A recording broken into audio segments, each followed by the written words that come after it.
Hey folks, well, me from the future just got done building and flying this thing. Well, hopefully we just got done building and flying this thing, because that's kind of the whole point of this video, to try to help people get over the hurdle of, where to start.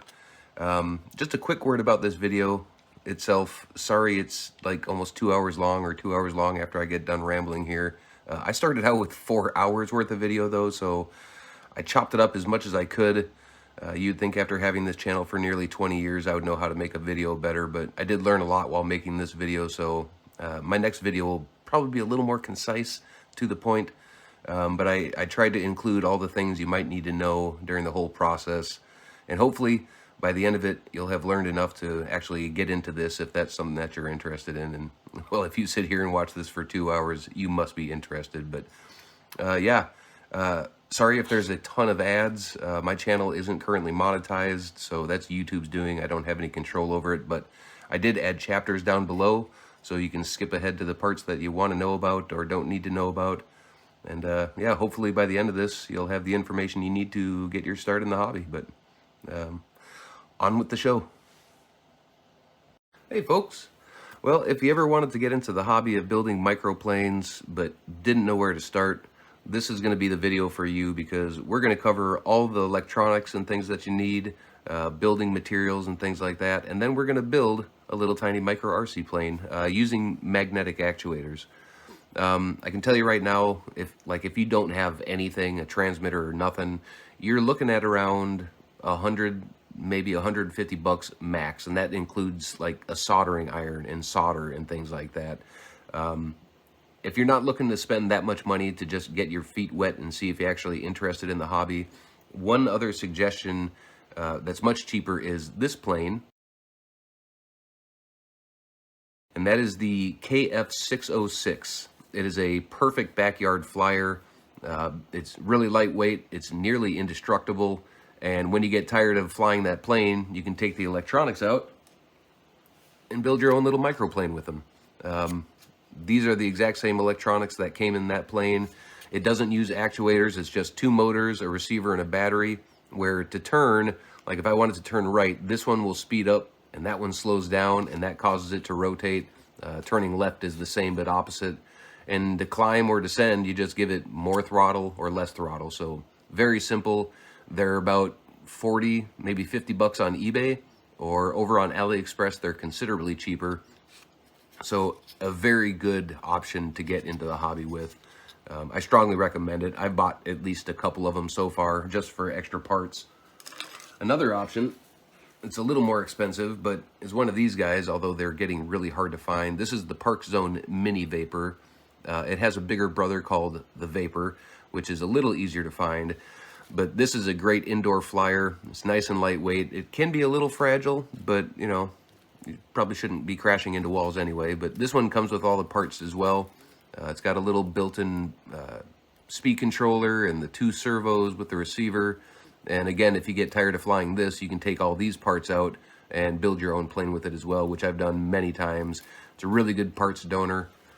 And last but not least, and probably the cheapest option, is if you search on eBay for micro helicopter, you're probably going to find a bunch of them. They've got an upper and lower rotor, so 2 rotors, and those operate the same way as the KF606. They just 2 motors, and they spin in different speeds to make it rotate. But a lot of them also have a 3rd channel on the tail, and you can use that as an elevator for 3 channel control. So those are usually pretty cheap these days, because they made a lot of those over the years. But yeah, let's talk about the parts we're actually going to need. So you're going to need a transmitter, and you don't need a fancy one with all the buttons and dials and knobs and stuff, or a screen. You can get one just like this on eBay for around 30-40 bucks. I'm going to have a lot of links down below that cover all of this stuff, so you don't have to go hunting for it for yourself. But this is from eFlight. It's the MLP4 DSM. It's 4-channel. It has what's called dual rates, so if you're flying your plane and it's really sensitive to steering or elevator, you push the little button down and it just kind of tones everything down a little bit, and that can be a very handy thing to have. It also has channel reversing, so let's say you solder all your stuff to your receiver, and then you find that your rudder is moving backwards or your motor's spinning the wrong way. Well, instead of having to resolder everything, you can just change it on the transmitter, which is also a very handy feature to have. So around 30 bucks. This and the receiver are the two most expensive things. They're both around 30 bucks. Everything is considerably cheaper than that. So really good, cheap option to go with. And of course, you're going to need a receiver to go with it. Unfortunately, there's not a whole lot of these out there these days. There are a bunch of micro receivers, but you got to find the ones that say it's for magnetic actuators. This one's kind of special though. This is the MIRX32M. If you do a search for that, you'll find it in a few different places. But this has the 2.4 gigahertz receiver. It's got, I believe, a 3 amp brushed speed controller, and then it has the two outputs for magnetic actuators. But it's also got these other pads, and those are for driving servos. So you can drive servos or actuators, which is a pretty handy little feature to have. And again, these are about 30 bucks. There are other versions of it out there, but again, they're getting hard to find. But link down below. I'm not affiliated with any of the shops that I'll be linking to, but there's just only so many places that sell this sort of stuff, so you got to get it where you can. And then, of course, there's the actuators. These things are super simple. It's like a servo, but much lighter and, yeah, much more simple. It's literally just a coil of wire and then a little tiny magnet on the inside. And, you know, you provide power to the coil and it creates a magnetic field, and that interacts with the magnetic field of the magnet and it moves. It's just like a motor, except instead of spinning, it just moves back and forth. They are proportional, assuming that your receiver is sending a proportional signal, which pretty much all of them do. They do not have digital centering like a servo does, but that's also not really necessary because the control surfaces that we're using are so small that even the airflow over the control surface is usually enough to hold it in place. But, you know, we're also going to be taping, you know, the little control surface, the rudder and the elevator, to the vertical stabilizer and the horizontal stabilizer. And those two little pieces of tape are usually enough to keep things centered. But if you find that you've got like an elevator that wants to droop, on this kind in particular, there's a little notch there, and you can add a really small magnet right there, and that'll help hold the arm in place for a little extra centering. But I've never actually had a problem with that, so shouldn't be a problem for you. This is a remote actuator, so you could mount this anywhere on the fuselage, and you make a little push rod that connects here, and then this goes back to your control surface. And then this is an in-hinge actuator, where you mount the coil in this back piece of plastic to the vertical stabilizer, and then you mount your rudder directly to this part, and it's got a hinge built in, and it flaps back and forth, and there's your rudder or your elevator. You can also just use a coil of wire and mount the coil of wire to the vertical stabilizer or horizontal stabilizer. It's a little more tricky though, because you got to get the magnet like really well centered on the inside, or, you know, even one little tiny strand of this wire hanging out or anything will cause this to not work, because they have just about zero torque. Very weak, but good enough for what we're doing. And of course, you're going to need a motor. I searched high and low on eBay and Amazon for a good setup that was relatively cheap, and that was actually a bit of a struggle, but I did find one set. We're going to be running a 7mm motor, that's its diameter, 7x14, and then a 45mm prop. Could probably go with a 6mm motor, but just to be on the safe side, we'll go with a little extra thrust of the 7mm motor. And of course, we're going to need a battery. We're going to be using a 100 milliamp hour 20C battery. 100 milliamp hour, that's its capacity. And the 20C means that it can pull 20 times what its capacity is. And this being a 100 milliamp, 100 milliamps or 0.1 amps times 20 will be 2 amps. So this can provide 2 amps worth of power. This motor and prop combo will pull maybe a ½ amp at most, so we're well within its power budget. But you really don't want to exceed that capacity, or that, you know, what it can actually provide, because it'll damage the battery. So if your battery is ever hot, or if it starts getting swollen, something's wrong, and you're not going to probably want to use that battery anymore. As for charging, you don't want to go above 1C or whatever its capacity is. So this being a 100 milliamp hour battery, you're going to want to charge it at no higher of a rate than 0.1 amps or 100 milliamps. If it was a 200 milliamp hour battery, you would charge it at 0.2 amps. If it was a 1000 milliamp hour battery, you would charge it at 1 amp, etc. But you don't want to charge higher or faster than what its capacity is, because that will damage or at least significantly decrease its lifespan. So the other thing is, go ahead and try to find a small metal box or container of some sort to store your batteries in. You really don't want to just leave these things sitting around. You don't ever want to short them out. You don't want to have them punctured. You can see this one has a bit of a dent in it. You got to be careful of that too. You do have to treat them with a little respect, because they can be a fire hazard. So the charger that we're going to be using is going to be perfect for this, so that's not going to be a problem. The motor and prop that we're going to be using is well within its power, so nothing here is going to pose an issue. But you know, if you get further into the hobby, it's really important to treat these things with a little bit of respect, because if you don't, they can pose a serious problem. So, and then of course for chargers, I'll post a link down below for the one that I found will work the best, because we're going to be using a 100 milliamp hour battery, and it has a selectable charge rate for 0.1 amps, 100 milliamps, or 50. So it's going to be perfect for the 100 milliamp hour battery. The thing though is you're going to need a connector. I've been running these for pretty much ever. They're nice and light and small, but they can be hard to find. And the charger and the battery that I'm going to link down below have what's called a Molex Pico blade connector. And those make it so you can't accidentally plug it in backwards, which, you know, this does not have this. And there have been times where I wasn't paying attention when I plugged my battery into my receiver and I had it backwards and I destroyed my receiver. So having the Molex Pico blade will stop you from doing that, which is a good thing. But you will need to buy one more connector so you can actually solder it to your board, so you can connect your battery to your board. The other wire that we're going to need is some of this stuff right here. As you can see on these actuators, the wires that they have are pretty short. And if your receiver ends up further away than where your actuator is, you're going to need a way to extend these wires. And that's where this stuff comes in. I bought this, well, I didn't buy this. It's an electromechanical clock, which is basically just a battery-powered clock, but actually still has hands instead of a digital dial, or a digital face, I should say. You can get them at the dollar store for like $5.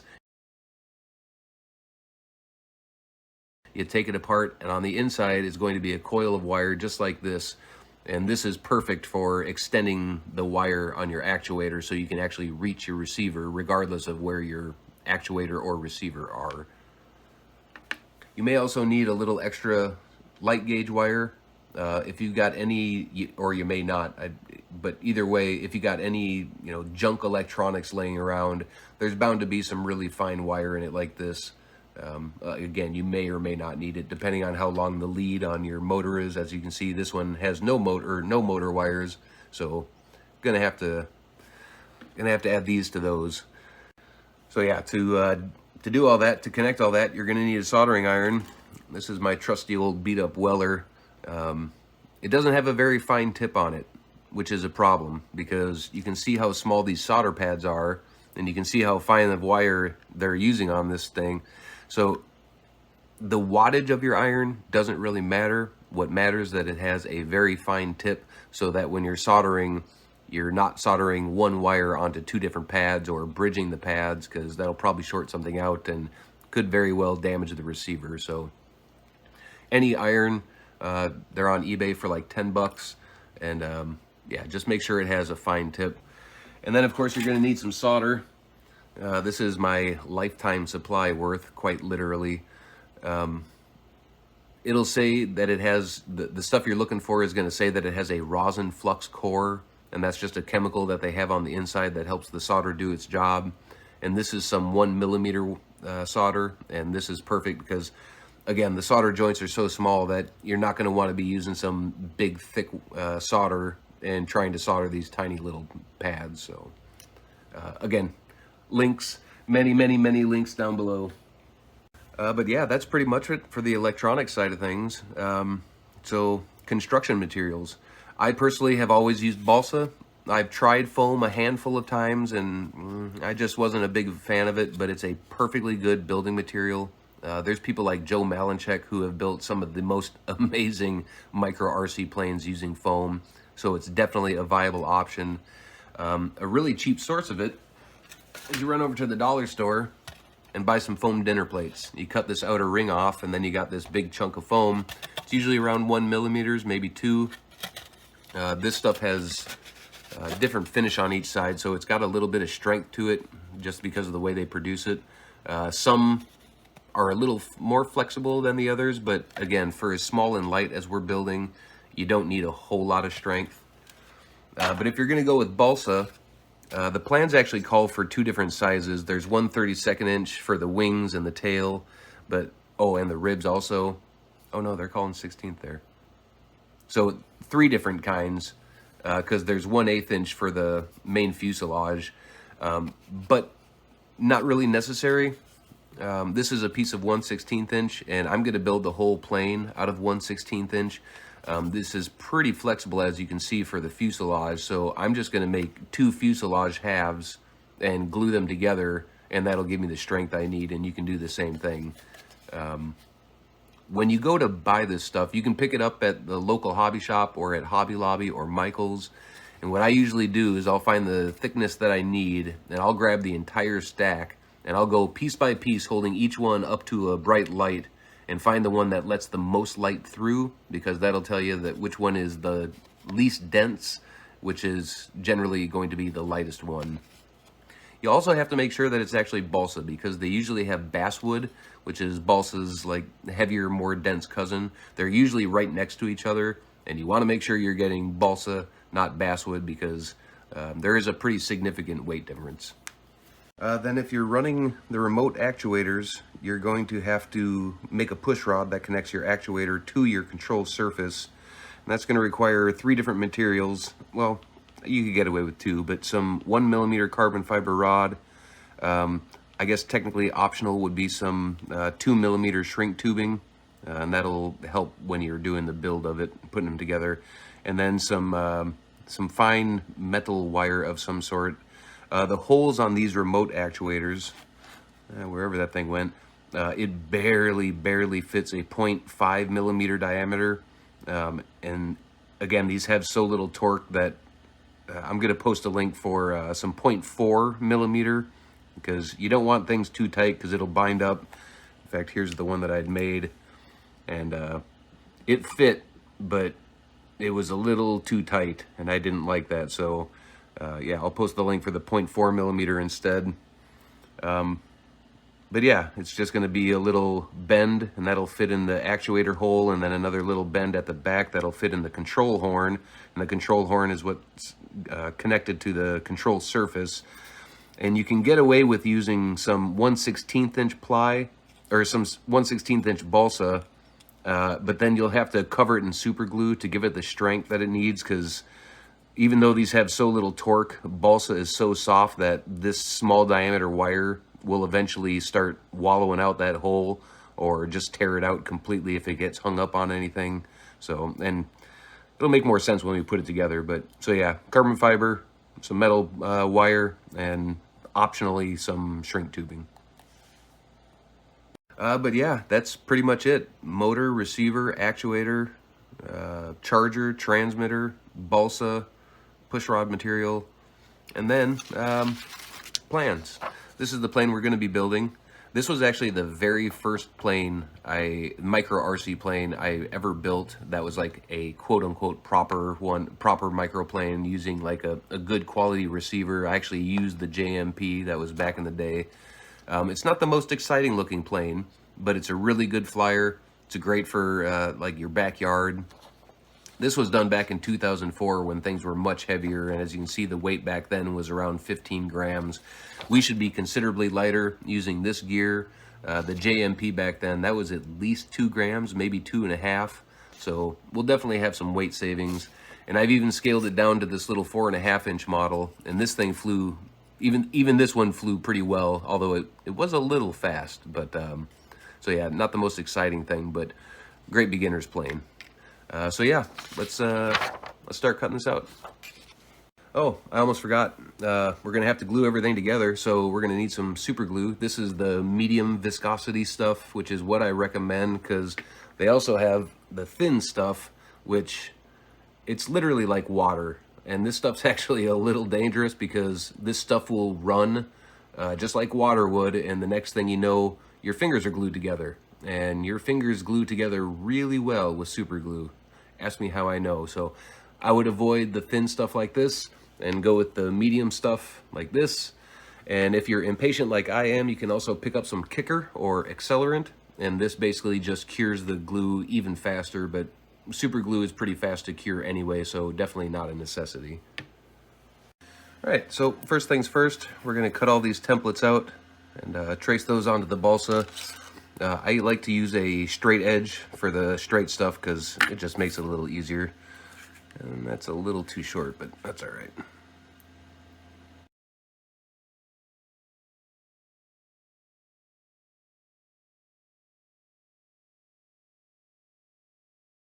All right, there's all of our parts cut out, and now we're just going to trace that onto the balsa. Unfortunately, the selection that I currently have is not very good. It's pretty thick, or not thick, but it's very dense, and yeah, not great stuff, but it'll do. For the motor cutout, this was originally meant for a much larger motor. Well, not much larger, but bigger than what we're actually going to be using. Yeah, so we're just gonna, make that slot a little bit smaller. And actually, it looks like if you cut on the outside of the black line, that might just be perfect. Actually, I should probably do that now before I forget.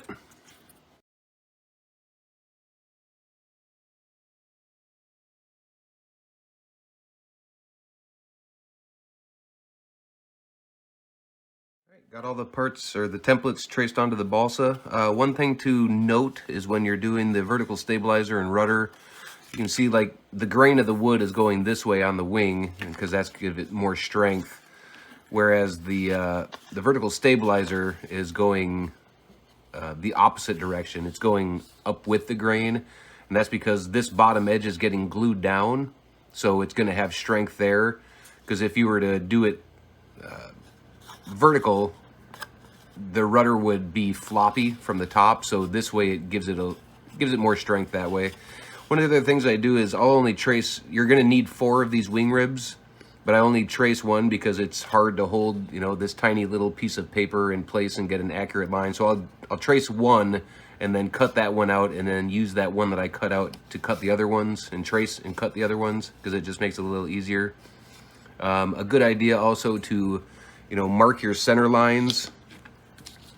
So on the stabilizer here, the center line goes right down the middle. Go ahead and put that in the middle on there, because that makes it lining it up when you're putting it all together much better. Same with the main wing.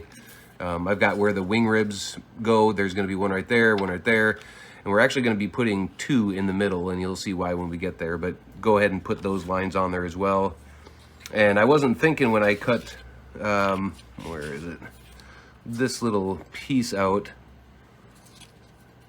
This went right here, and then the rudder went right here, and that's because they were using a thinner piece of wood. These 2 pieces were thinner than this, but since it's all the same size, you don't have to cut these as separate pieces. You can just cut it all as one, and it's not going to make any difference. So little time saver there. But yeah, now we're just going to cut all these pieces out. Oh, and also, yeah, I cut out or traced 2 of the fuselage pieces because I'm going to glue those 2 together, because actually the piece of wood that I had that I had left over, that's actually pretty sturdy, because this is not a very good piece of balsa. It's very dense, but don't really want a floppy plane, and that one's far too floppy, so we're just going to cut those out and glue them together. But it is pretty strong though. Maybe I could get away with 1. It would definitely save some weight. Yeah, we'll see what happens. One other thing, you may notice, it's hard to tell on the plans, but so this bottom edge is straight on the drawings, but then it kicks up a little bit at an angle. You can see where my line is here, and that's because you actually want the tail is going to be sitting at a negative angle compared to the bottom, and that's to help give it lift as it's flying. So you don't want to cut this straight across. There should be a slight downward angle on the plans when you cut them out. Same with here. You can see where my line is. So I'm going to be cutting on the top of the black line, and it goes down to back around somewhere here. So just something to keep an eye on.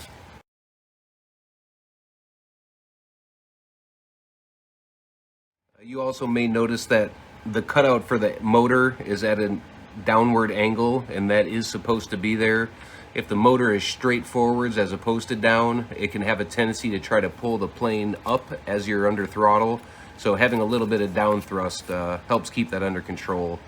That looks just about right. Yeah. If need be, you can always just cut out more in the back if it's not deep enough. But yeah, one piece down.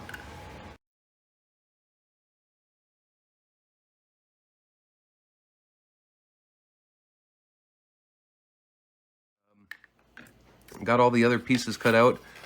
This is eventually going to get cut in half, but we're going to glue the wing ribs on first because that makes it a little easier to get the bend in. Wow, this is a stiff piece of wood. Is this the stuff that is thicker than I thought it was? Yes, it is. It's almost twice as thick as it needs to be. Considering the wing is supposed to be made out of something thinner than this even. Is this 16th? Well, whatever. It's not going to be a problem, so I'm a big fan of close enough. But yeah, I'm going to take some sandpaper and just round all these edges a little better. And we'll be ready to start slapping stuff together.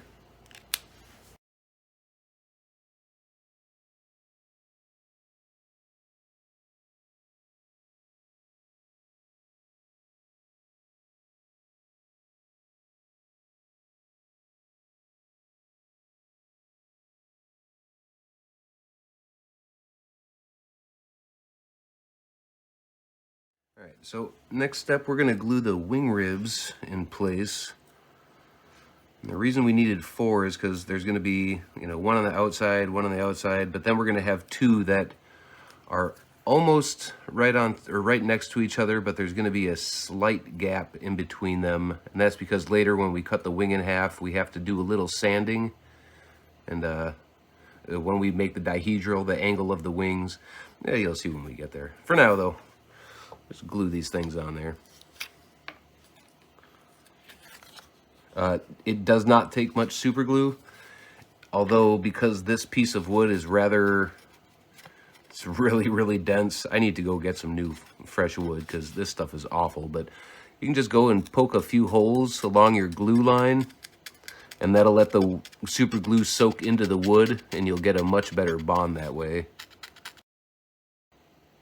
Whoa, that was way too much. Perfect. We'll get a little excess off of there. Oh yeah, he's going everywhere.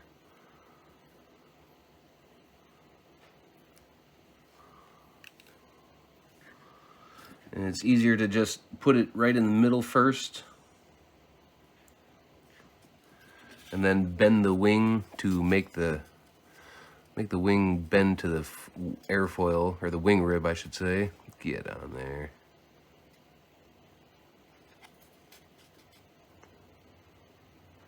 Start at the leading edge. Come on now.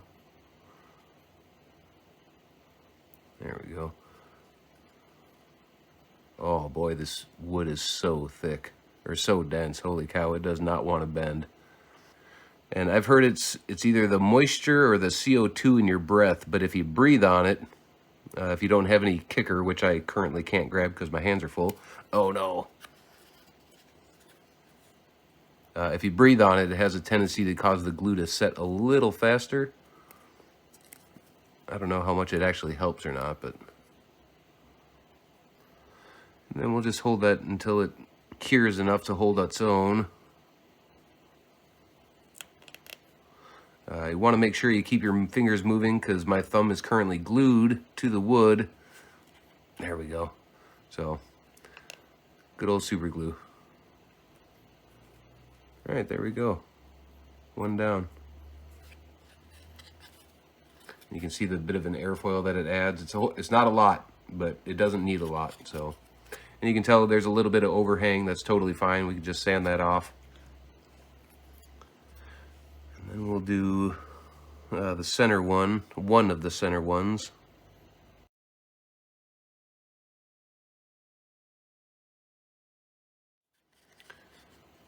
There we go. And then one more in the middle.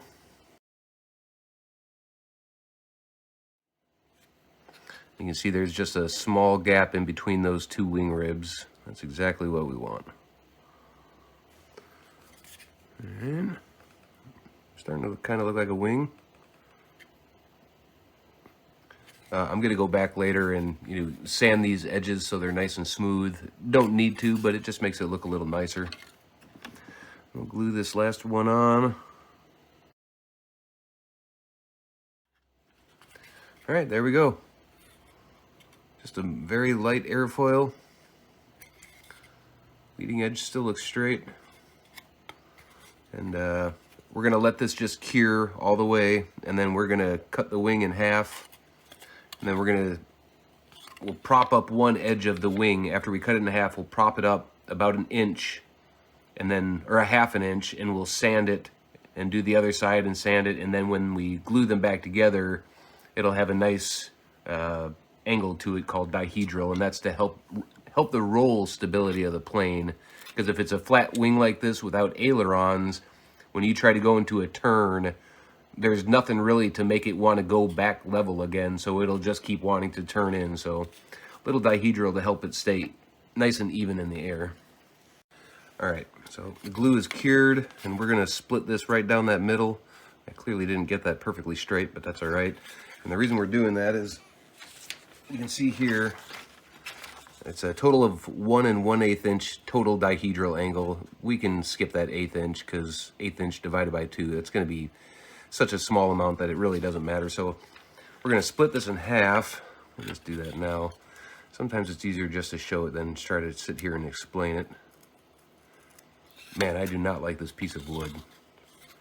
And I should have drawn a line on the other side. It would have made my life a little easier, and I guess I could have cut them in half before I glued it. That would have also been a little easier. Yeah, I'm actually going to recommend go ahead and cut it in half first, because that was kind of not a good way to do it. It's easier because, well, maybe it's not. Yeah, cut the wing in half first, so you don't have to do what I'm doing here. Because now I'm having to cut through the super glue as well, and super glue is surprisingly strong. I feel like this blade is pretty dull too.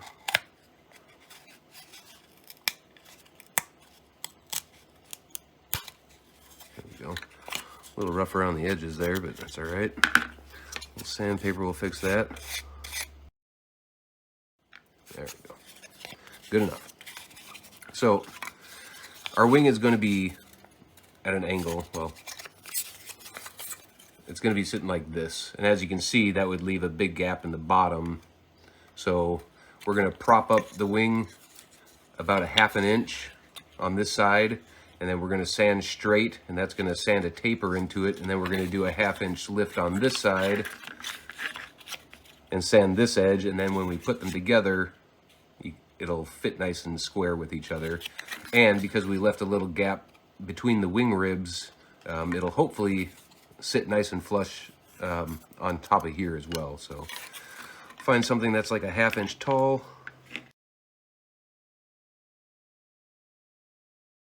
You can see that kind of puts a bit of a curve into it. And we'll do that for the other side.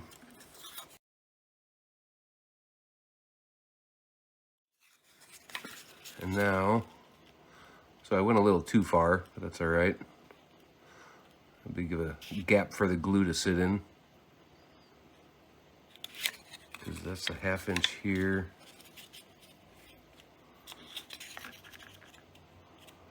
So yeah, that'll work. I'm gonna find another 1/2 inch block and block up both sides, and we'll put some glue on this inside edge, and we'll just glue those two together, and that'll give us our dihedral angle.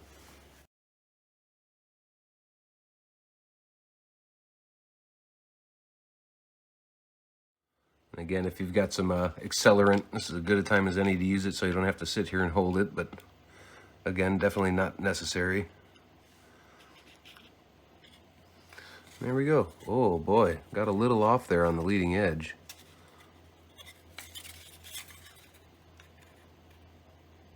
I think that's because I let go when I went to grab the accelerant.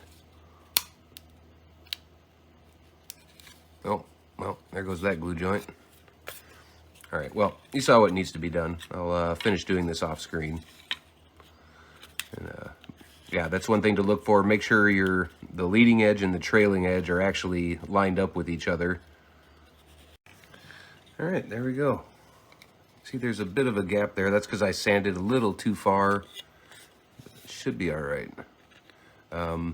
This needs to be a fairly strong joint, so we're just going to go ahead and fill this. And let that cure and soak in. Got that leading edge looking much better. All right, we're going to let that cure. All right, I think that'll do for, oh yeah, that feels nice and sturdy. We'll sand that later. For now, we're going to cut a little hole because we have to mount our actuator. This is going to be for the rudder, or no, elevator, sorry. If you were doing 2 remote actuators, one for the rudder and one for the elevator, you don't want them too close together because the magnets will interfere with each other and things might not work the way you want them to. So in the original plans, you know, they have them pretty close together, but they also tell you to use one of those little centering magnets to keep things centered. But you can keep them further separate from each other than on the drawing. I think the reason they had to do it this way is because the JMP receiver back then was much bigger and much heavier. So they had to have everything a little crammed together, whereas because our receiver is so small, you got plenty of room to keep them, you know, spread apart without any sort of problems. So for the elevator, we're just going to stick that. We want to make sure that we don't end up getting too much weight on the nose. So the receiver is going to sit somewhere in the middle underneath the wing. The battery is going to be sitting somewhere underneath the wing. And then, you know, we got all this space back here, plus the vertical stabilizer and horizontal stabilizer and everything. So we want to keep as much weight close to the center line of under the wing as possible. And that way we can use the battery to adjust the position of the center of gravity when we get there. But for now, we can just kind of get a guesstimate of where this is going to sit, which we'll put it towards the tray, because the wing is going to sit, here's the flat part, and it's going to be sitting like that. Of course, like this, but, you know, where that angle turns to flat. So we're going to put it, I think, just right behind that will work just fine. So about right there.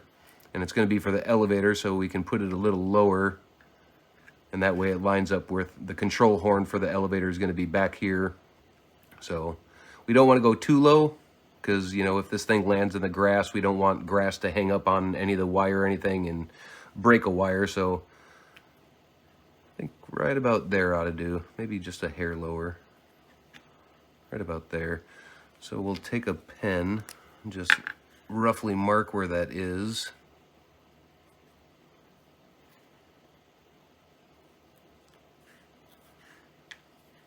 So right about there. And then we're going to cut a hole for it because it's going to fit, if I can pick the thing up, it's going to actually fit inside, or like in the wood.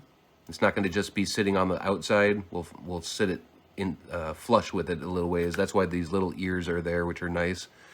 But we want to go smaller than we need, so we can make it a little bigger to make sure it actually fits.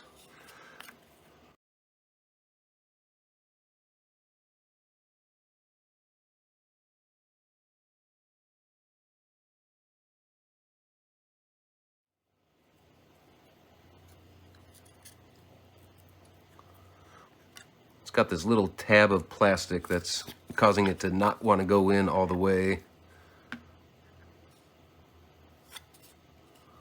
So we'll just cut a little notch out for it.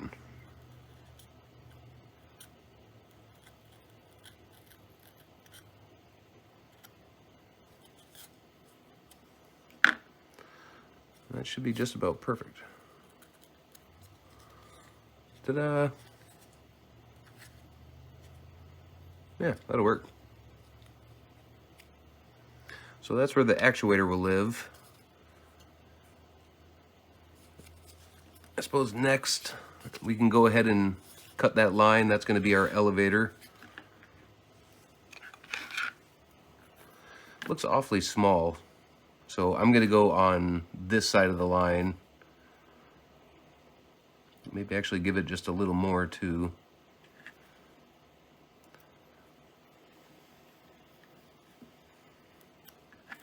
There's that.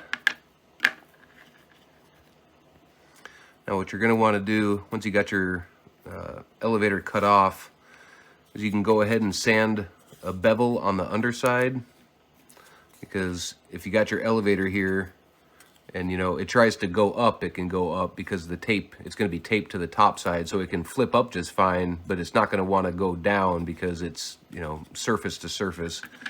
So if we just sand a little bevel on the underside,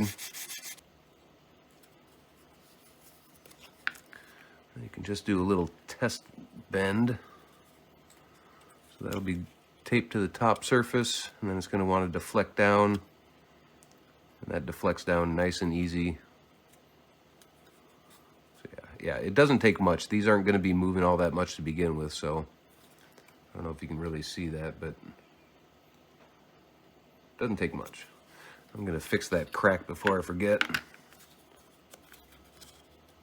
Where did it go? There it is. Perfect. And actually, we'll go ahead and tape this on now. Where did my tape go? So I use just regular old clear Scotch tape. And I'll pull a piece off. I try not to touch it because, you know, get junk on there and then it doesn't stick as well, but whoops. And now I'm going to touch it. Yeah, so giant fingerprint on there, but you don't need much, just a couple little strips. I'm just going to throw that one away.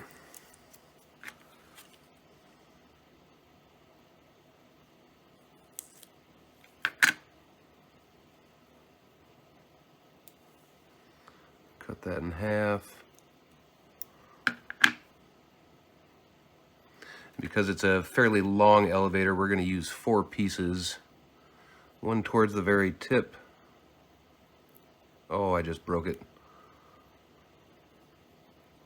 And I didn't put it on straight.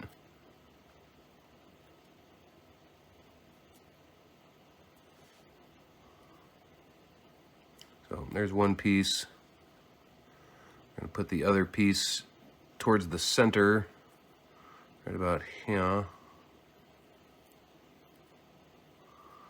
You want to make sure that's pressed down nice and firm. I just use my fingertip. And we'll cut another one.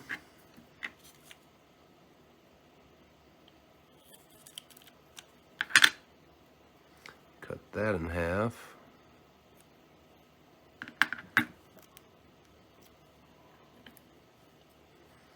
Put that one near the center. You do have to be careful how thick of a piece you use, because again, these actuators have such little torque that even too much tape will cause the actuator to have a hard time moving the control surface. So it doesn't take much. Oh boy, where'd that piece go? Did I lose it? Is it on me? Yep, there it is. Nice big fingerprint on there. That's perfect.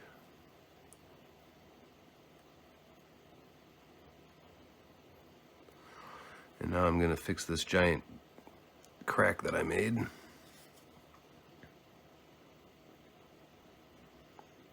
There we go. Put a little kicker on it.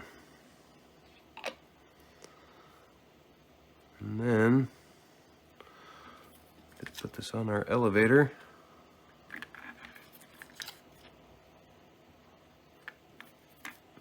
You don't want to put it right up against the edge of it. Give yourself a tiny little gap between the control surface and the stabilizer.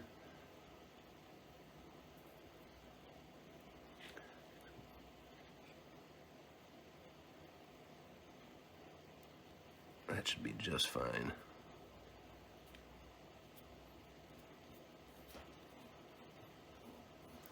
Make sure the tape is nice and tight. And there we go, one little elevator.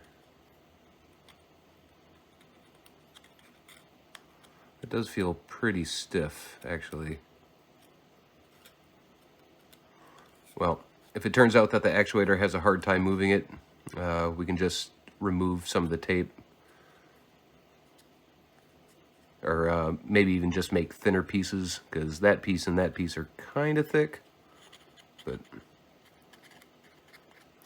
that should be all right. And now we'll need a control horn. Oh, that's my vertical stabilizer. I can't cut that one up.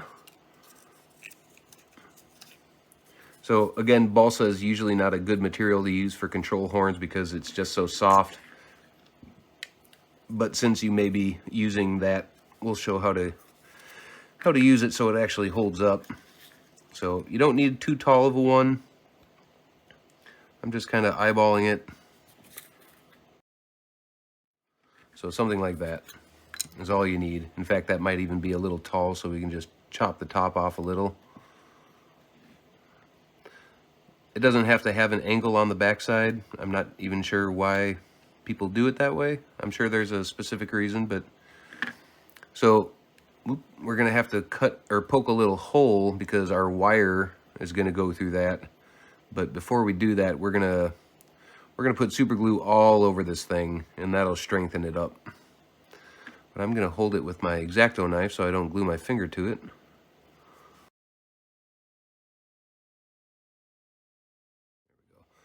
Now we'll just let that soak in and cure. I'll give it as good a chance as it possibly has. All right, got that all covered in super glue. Definitely feels a little stronger. This is some 0.05 millimeter brass wire, and this just barely fits in the control horn holes on the actuators, and I mean, get in there, just barely. That's why I recommend the 0.4 millimeter, and being brass, this doesn't, it's not affected by the magnet or anything. But you probably wouldn't want to go too much bigger than this. But what we're going to do here is we're going to try to sand a bit of a point into the tip of this, and we're going to use this to punch a hole in that control horn so this wire can actually fit inside it.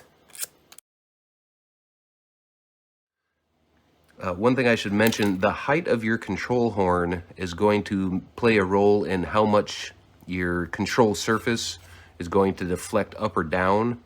If you have this if your control horn is too short, it's going to try to pull higher. It's going to end up deflecting way more than you really want it and pushing down way more than you want it. I don't really have like a specific size to tell you, but this is that 4 millimeters, 5 millimeters. So that's 5 millimeters tall, but that hole is not going to be at the top. It's going to be down a little further. So this might actually end up being maybe almost too short. I would almost go with 6 millimeters, and then your hole would be at 5 millimeters, and that would probably be a good starting place for it. But let's poke a hole in this thing here. Oops, kind of went at an angle there, but that's all right. It's going to be a bit of a tight fit when you first poke it through because it's, basically an interference fit. So just give it a little bit of a wiggle, and that'll loosen it up just a little bit. Because again, the actuators just have so little torque. You want everything to be as free as possible. Yeah, I think that should work all right. So now we're going to go ahead and glue this to the control surface. And remember, the center of the plane is right in the middle or the fuselage, I should say, and your actuator arm is going to be sticking out however far. So you don't want to glue the control horn right at the edge. So that's almost 5 millimeters that it's sticking out. So you don't want to put it like right on the edge, because your rudder is going to be in the way, and your the push rod is going to be at an angle. So move it out a little ways from the center line of the control surface. Right about there, probably. We'll just give that a drop of glue.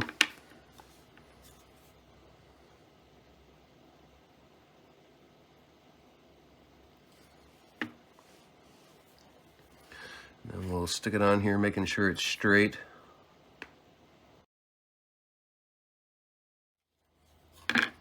So a little bit of an angle there. We want it nice vertical, not angled. Oh, no, it's sticking to me. I think the problem is the bottom of this control horn is not exactly flat, so I probably should have sanded that first. And now the glue is cured, so that's where it's going to stay for now. I don't want to try tearing it off. But as long as it still deflects, it's not hitting the stabilizer, yep, that should work just fine. The fact that it is at a bit of an angle, that should be okay. Now for the Z-bend, as they call it, so we're only going to need a little bit as far as length goes. And I don't think that's going to be, oh, it will be long enough, okay. Scrape off some of this glue. And get a pair of cutters. So yeah, it's not going to take too much. What you don't want really, so this is going to be coming from the actuator. You don't want the carbon fiber, the end of the carbon fiber rod, to be really close to the control horn, because it might get in the way of it and that'll cause you problems. So you're going to have it back a little ways.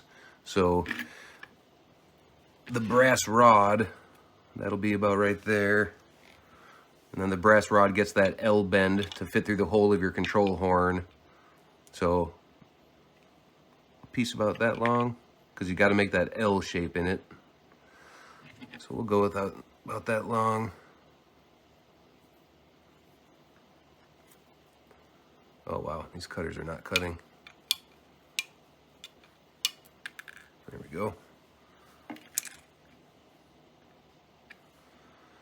And then we're going to make the little L bend instead of the Z bend, just because it's a little simpler. Just like that, so it's a 90-degree. And that will fit through your hole on the control horn. Fit through the hole of the control horn. Come on, there we go.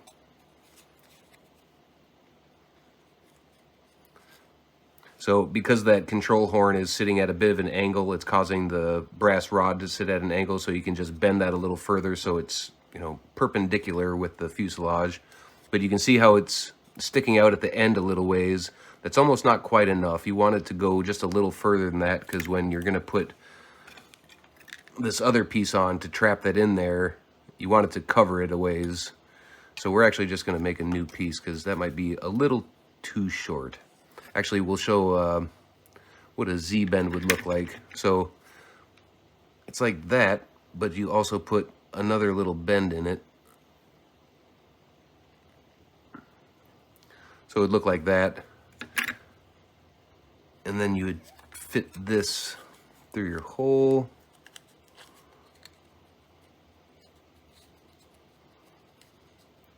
The problem is you got to make that bend, and that's why the really thin plywood is good, because it'll make this turn a lot easier to get that bend through the hole. But because this is so wide, it may not want to. Oh, where'd it go? There it is.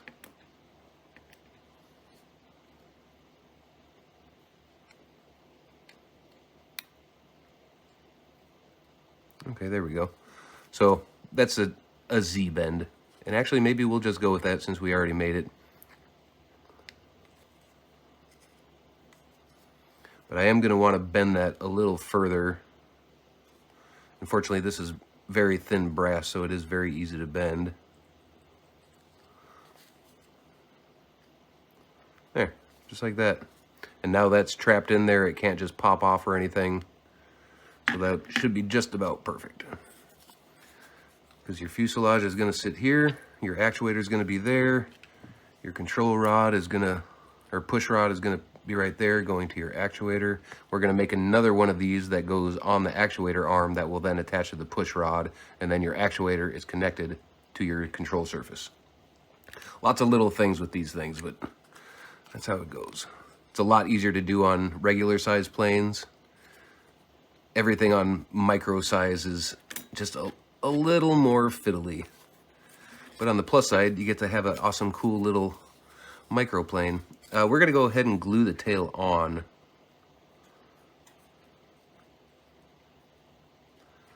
And actually, since I have a cutting board here that has nice straight lines, we'll make use of that. And remember, there's a bit of an angle here, so when you glue it on, you want to make sure that, you know, it's following that angle and you're not just smashing it flat and straight. So we'll just put a little, glue on the control, or the stabilizer.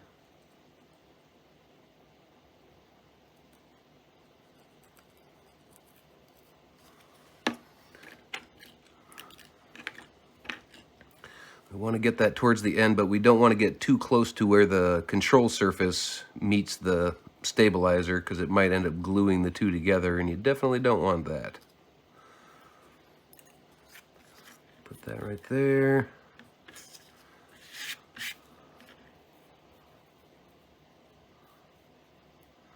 Nice and straight. And we'll just hold that for a minute to let it cure. And there you go. Half your tail mounted to the fuselage. Actually, I didn't really make sure that glue actually cures so it doesn't move in a funny direction or glue sideways or crooked. Still looks pretty good. This is one of the nice things about the accelerant. You can just kind of go a little quicker, so you don't have to sit there and hold it. Or you could just not be impatient like me, whichever. There we go. All right, we'll go ahead and cut the rudder out now.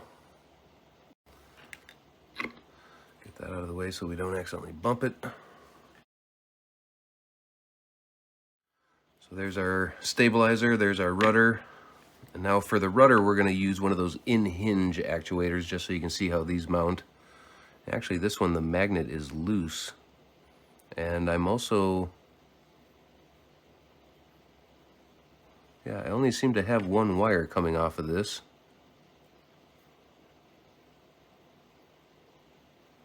Which means the other one broke.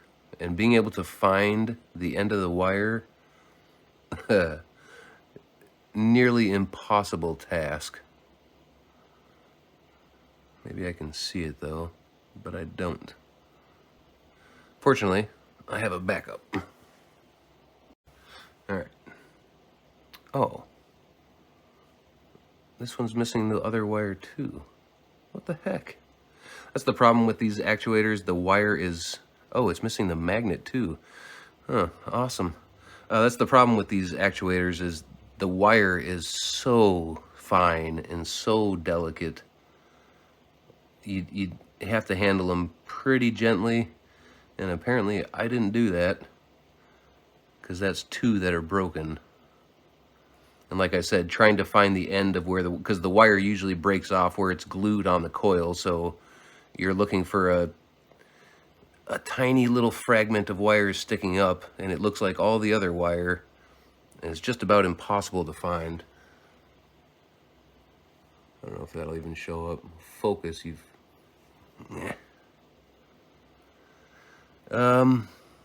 Well, maybe we won't be using one of these style. I don't think I have any more of these. But if we were to use these, It's a pretty simple installation. You don't have to worry about push rods or Z-bends or control horns. You would cut a section out. It goes like this.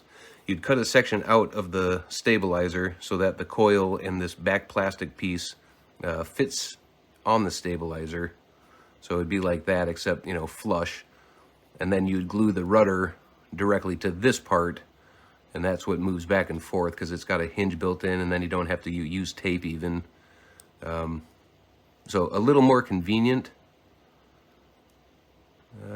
but not so much when you're missing wire. Well, that's a bummer.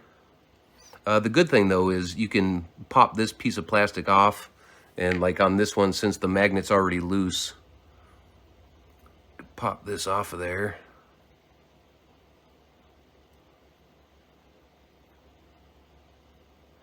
Get off of there. And then you could just make a new coil and put the new coil on there.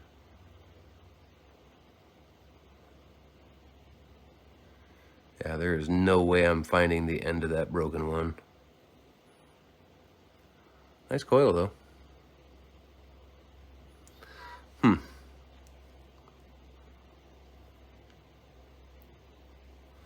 All right, well, let me look again. Let me just make sure.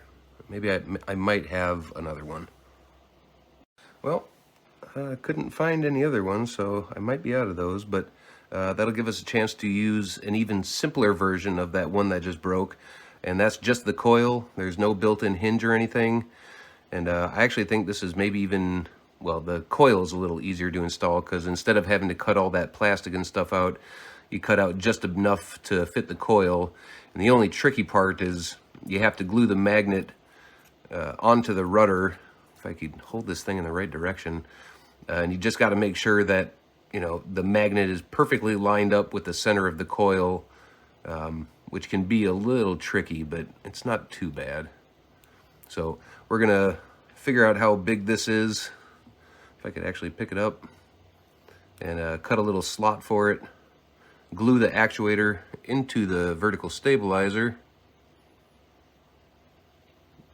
and then put the magnet on here, and then tape that onto there, and there we go. Oh, speaking of that, we should probably sand this, sand a bevel into it like we did the elevator so it can rotate or pivot both ways. That should do. Oh yeah, perfect. And this is one that I made.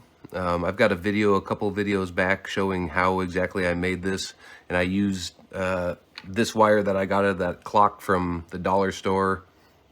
Used a birthday candle and a cordless drill. You don't even need the cordless drill, and you just wrap a bunch of wire around it, and then put some glue on it so it holds together, and that's it.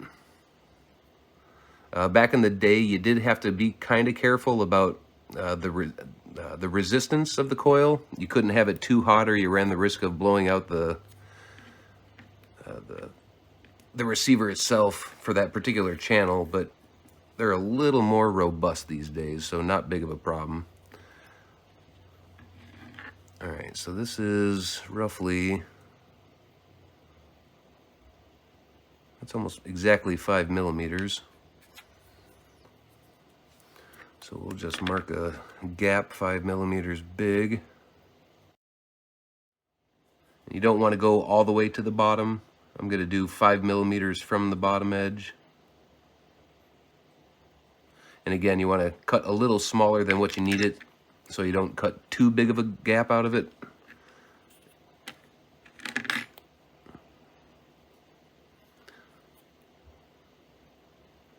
Yeah, so if I go to the outside of both of those lines, that should be just about perfect.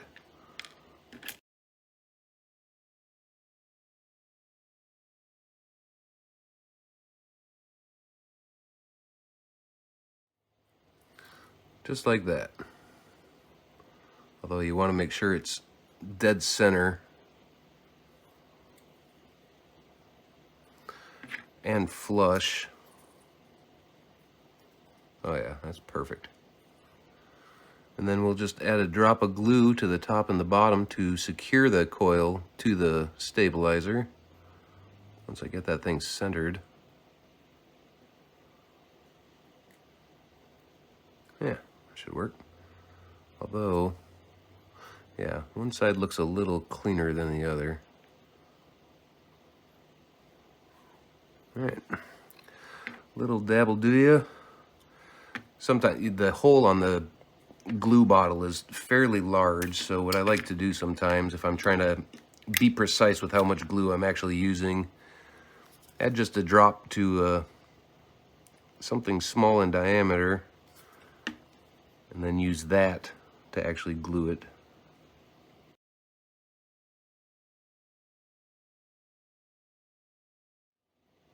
Oh, it looks like I'm gonna have to, because the coil is kind of in the way, I'm gonna sand a bevel on this side also, so that when it pivots, it's not hitting the coil, and it can actually pivot as far as it's supposed to. This is the magnet that I'm gonna be using. Pretty tiny little thing. But again, you know, it's gotta fit on the inside diameter of that thing without hitting the walls or anything when it moves back and forth. I'm gonna put it on something metal so I don't lose it. And then what we're gonna, well, I'm gonna sand this bevel in first. Let's see, that had to go that way, so it's on this side.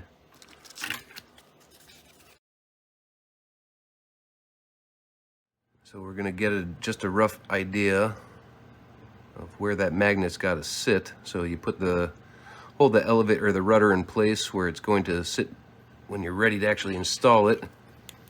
And then you put a mark on the rudder for where the center of the coil is. Right about there.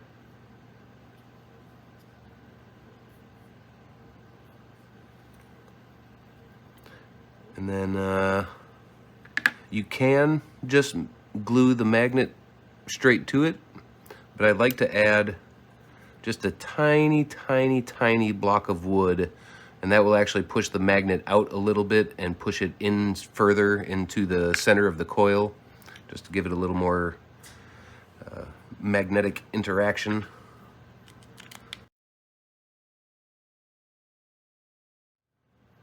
Wow, this blade is really dull. Okay, and now we're gonna glue that little chunk of wood onto the edge here where the magnet's going to mount.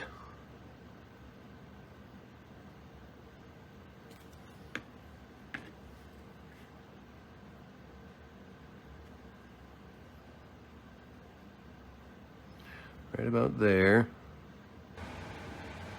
So it's kind of a trade-off with the remote actuators. You have the push rods and the Z-bends and all that stuff. But with the in-hinge actuators, you don't have any of that, but then you have to fiddle around with all this stuff. So there's really no, I would say, easy route.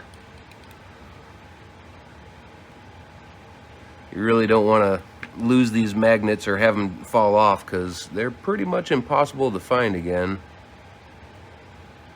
I've had many, many, many over the years, and I have a very small handful of them left at this point, because yeah, they once they're gone, they're pretty much gone. All right, that's on there. So now we're going to put another drop of glue on there, and we're going to stick the magnet on it.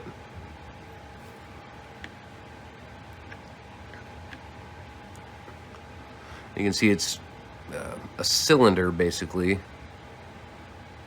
so you want it going like that.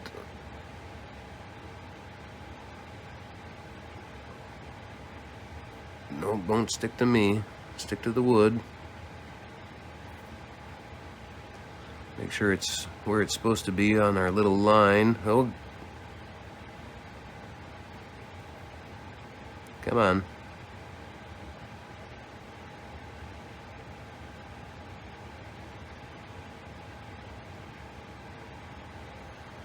Straighten it out a little bit.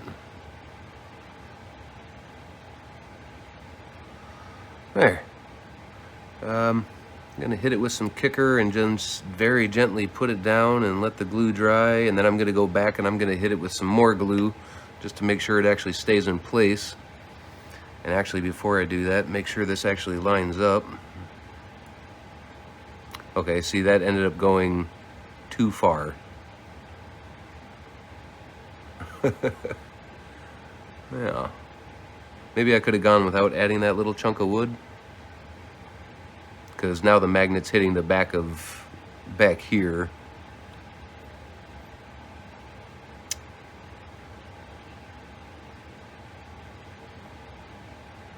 I think actually what I'm going to do instead is I'm just going to cut a notch out of the back of this without cutting the coil.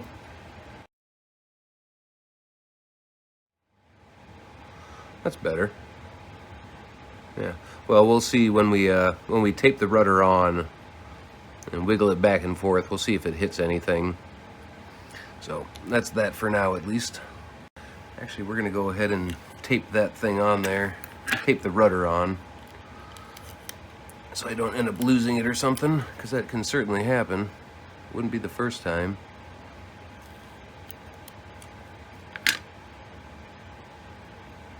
And this one's only going to need 2 pieces of tape instead of the 4, because it's a much smaller control surface.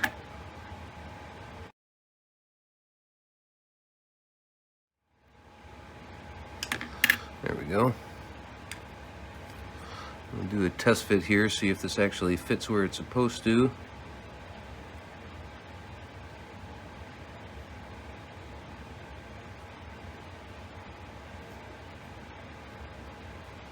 Kind of left a bigger gap than I needed.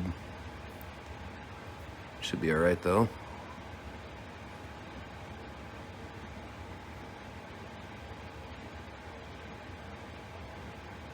Feels like it moves free enough. I think that'll actually work. Actually, I should almost move it up just a hair. Well, we'll see how it performs when we get everything connected and powered up. Oh. And now, I think we can go ahead and mount the remote actuator. I'm going to have the receiver on the left side of the fuselage, or maybe I should just do it on the right.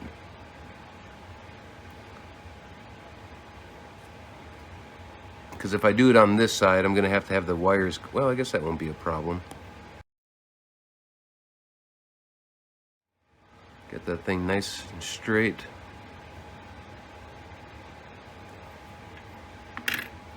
Ouch. And then we're going to add just a tiny drop of glue to the top and the bottom of those little ears. Don't want to go crazy with it, because you're eventually probably going to take it off to make a new plane. So, like Jimmy Buffett said, a little dab will do ya. So now we can make our push rod.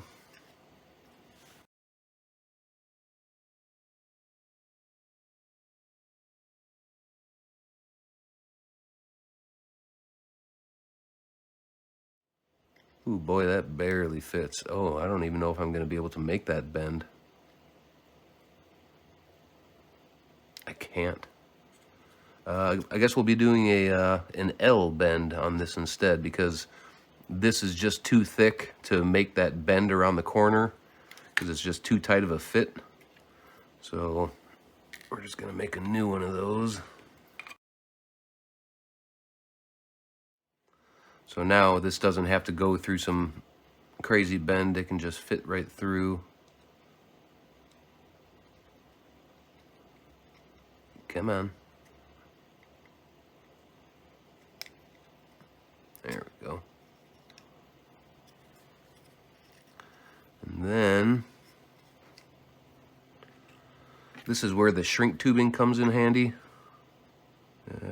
Shrink tubing. So you cut yourself a little piece.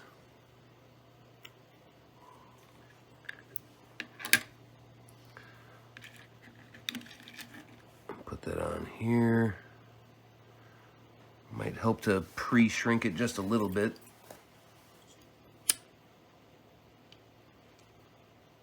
Not all the way though. And this is going to slide onto the end of that wire.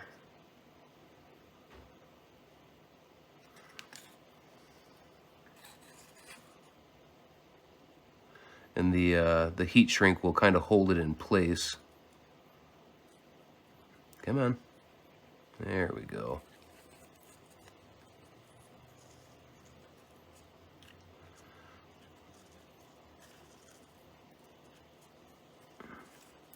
Perfect. So that's how that looks. You got the carbon fiber rod and the brass wire, and then the heat shrink tubing. And now I'm going to hit it and hopefully not melt or burn the wood, but shrink that down. Oop, well, builds character. And then we'll put just a little drop of glue on the back, and that should be more than enough to hold it in place. And then we're going to do the exact same thing to the back side.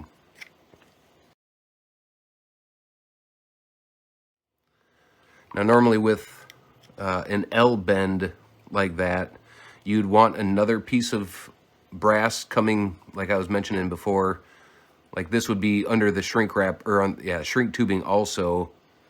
And then that way this thing can't back itself out of the hole. But because that's such a long piece, I don't think it's going to be a problem. And actually, now that I'm thinking about it, I can probably just bend it because this brass is so soft. Try to hold everything in place so I don't break something. Yeah, we'll go with the pliers.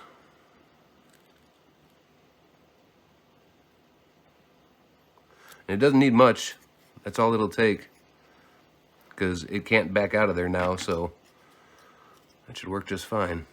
Of course, we're going to have to cut that the carbon fiber rod to length, and then cut another piece of heat shrink tubing. So we'll get a guesstimate of where this is going to sit.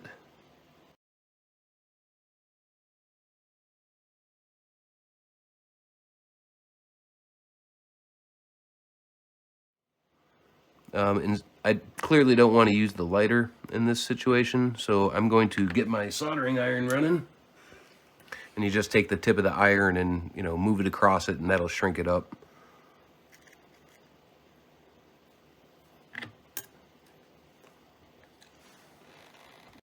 All right, so you want to make sure that the control surface is level, and you want to make sure that the actuator is centered.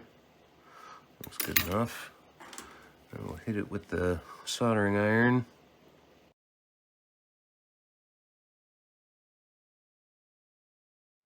There we go. And then we'll just hit that with some super glue.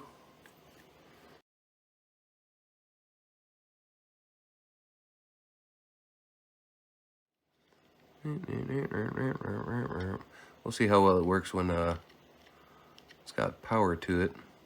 Feels pretty stiff, but I think that's the tape that I use, because that seems, yeah, that tape seemed pretty firm before, but you also don't need a whole lot of deflection. It doesn't take much, so we'll see how it goes. Now we can go ahead and glue our rudder on. Whoops. I didn't want to glue it on first before doing that, because the wire coming off this thing would probably get in the way at some point or another. I have a feeling I'm going to be redoing that, but maybe I'll get lucky. So we don't want to glue our wires down, but this is going to sit right about there. And that elevator can't lift up far enough to hit it or anything like that, so that should be fine. So we get this thing nice and straight and lined up, so that when we glue the rudder on, or the vertical stabilizer with the rudder, we'll know that it's actually straight like it's supposed to be. Boom. And now we have a rudder. Actually, we're just going to let that sit let that sit for a minute. All right, I think we are ready to do some soldering on this little guy. I'll post a picture of the outputs of where you need to solder, but where you buy this thing, I believe there is a picture that shows what the outputs are and what you need to solder to.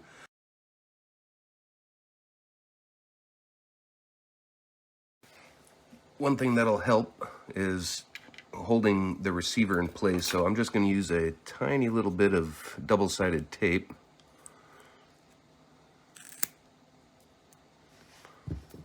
Just use this to secure the receiver to the table so it's not sliding around.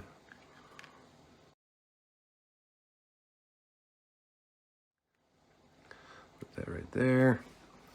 Now, unfortunately, the tip that I have on my iron is kind of big, but I'm pretty accustomed to it. I've been using it for a long time. And if you haven't soldered anything before, I would recommend just looking for a piece of junk technology that has a circuit board of some sort, and just do a little test run just so you get an idea of how to do it. Soldering isn't too hard, so it doesn't take a whole lot either. Just going to strip the ends of your wire. And as you can see, my motor does not have wires on it, so I'm going to have to solder that. Yours probably, it should.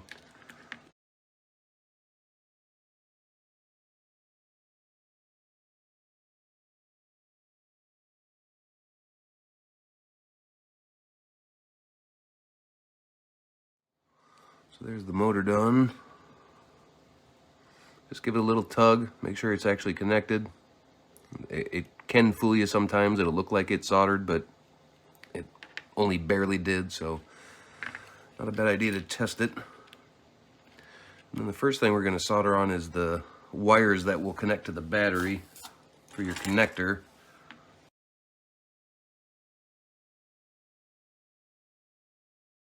The ends of the wires are tinned, and now we're going to add just a tiny drop of solder to the solder pads.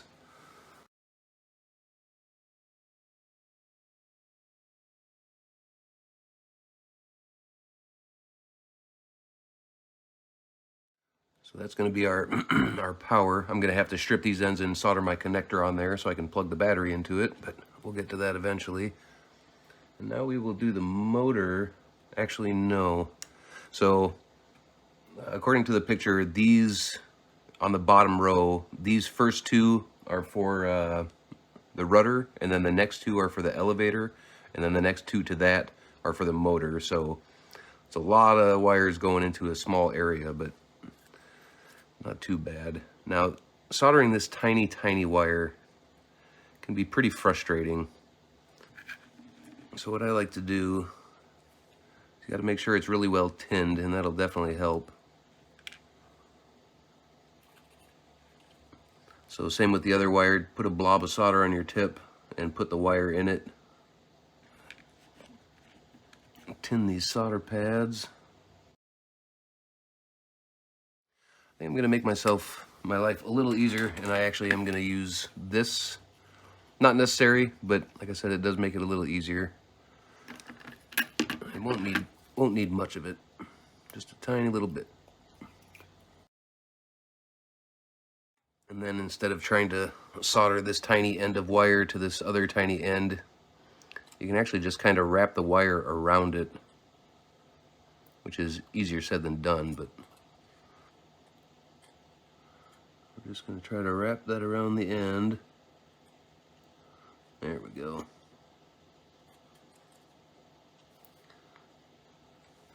Now we will solder that. There's two. Now those wires, being bigger and much easier to see, will be much easier to solder onto the receiver. And this one's for my elevator.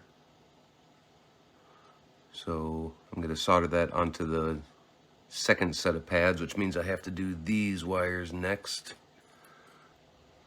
If this looks difficult and tedious, that's just because it is. So, and I have been soldering for several decades.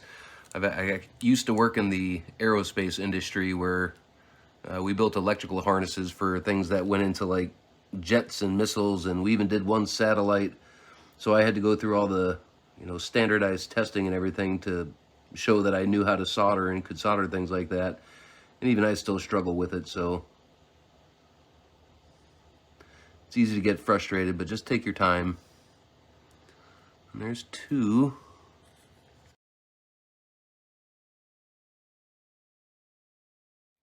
There we go. And then the motor.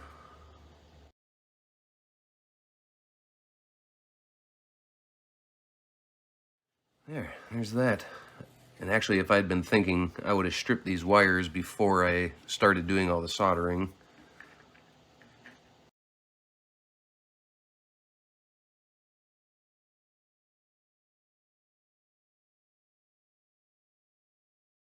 There it is. Tedious, but, what else are you going to do? And now we're going to get another piece of, that has stuff on it, a piece of double-sided tape and mount the board to the receiver. And then we're going to use a little bit of that clear Scotch tape and tape the wires down for the actuators so they don't get hung up on something and break.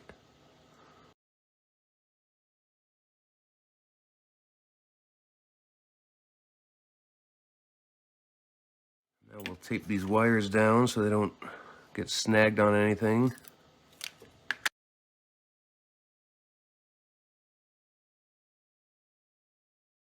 I'm going to go ahead and glue the motor in place just so this wire isn't flapping around.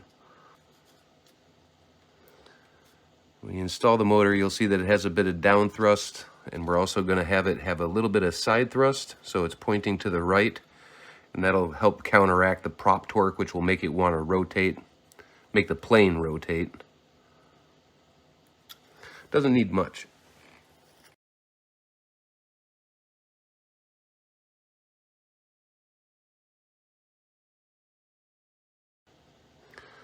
Alright, so this has an auto bind feature. Unlike most receivers, you actually plug the battery in first, and then when it's your first time binding it, you put the transmitter, you plug it in, then put the transmitter in bind mode as you turn it on. So we'll plug this in. Okay, so I reread the instructions and I had gotten it wrong. So the way to do it, it'll go, I thought when it was in the slow flashing mode, that's when you go into binding mode on here, but apparently you have to wait until it's in the fast flashing mode, like that, and then you press the button down and turn it on.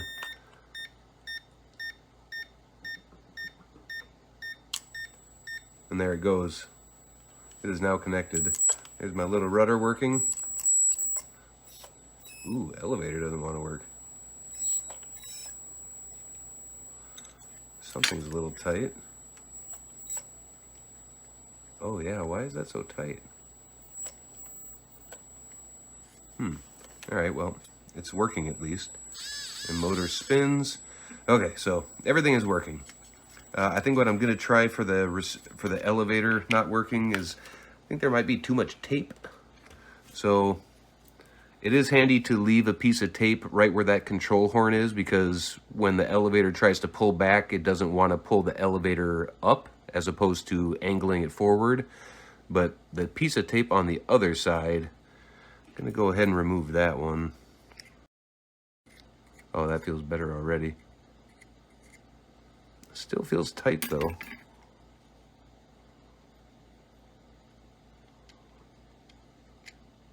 Oh yeah, see, it's sticking.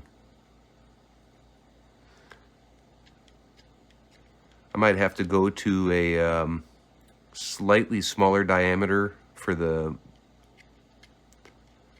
actual bend there, because I mean it just barely fit. And so because it's such a tight fit, if this thing's sitting crooked inside there, it's going to bind up. So that might be part of the problem. It does feel better than it did though. Let's make sure that the actuator itself is not binding. So I disconnected the control horn. We're just going to plug it in here and make sure the actuator actually moves.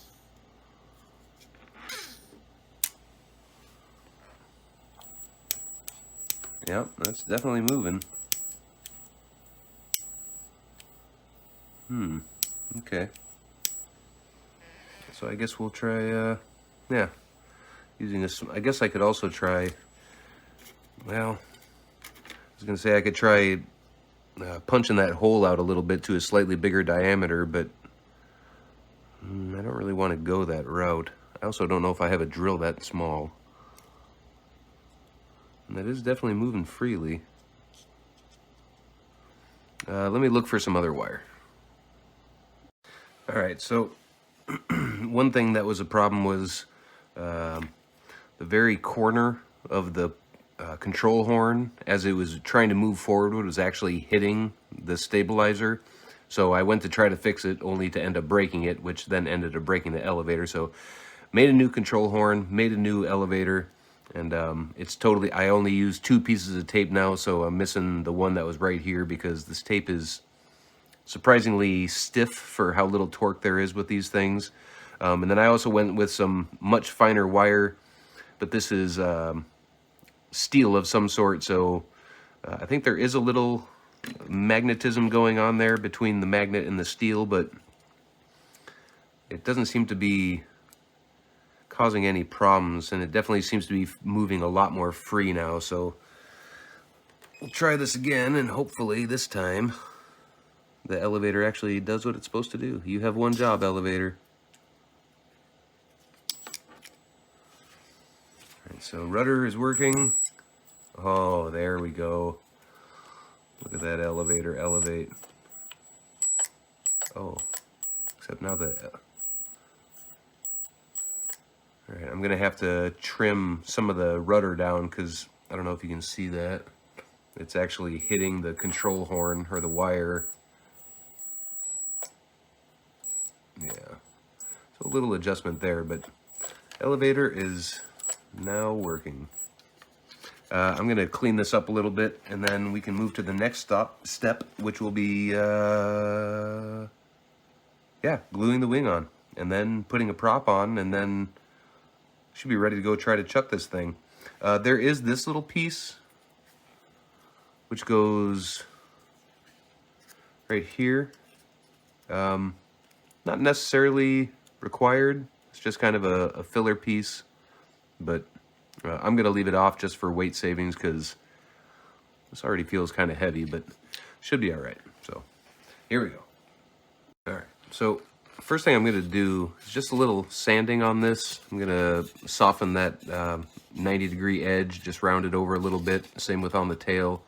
But on the tail, or trailing edge, I'm gonna sand this, these back corners on both sides. I'm gonna sand that up to the top level of the wing, as opposed to coming down from the top. It just helps the aerodynamics a little bit. So on this side,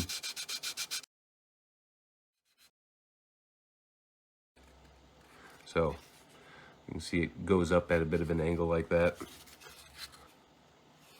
And then on the rest of the trailing edge, I will sand from the top down.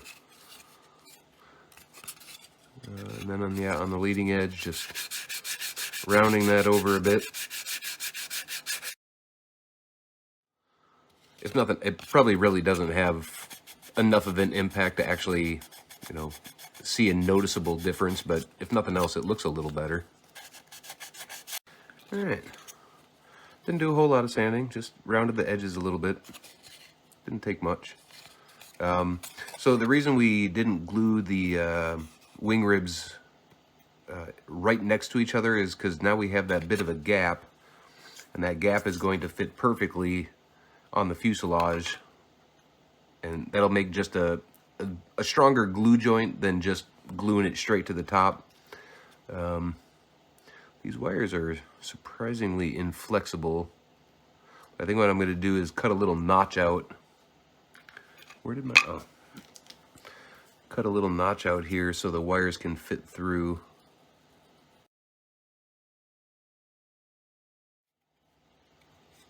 So yeah, instead of the wing rib just sitting on top, now it's actually going to sink down a little bit, and that'll make for a much better glue joint.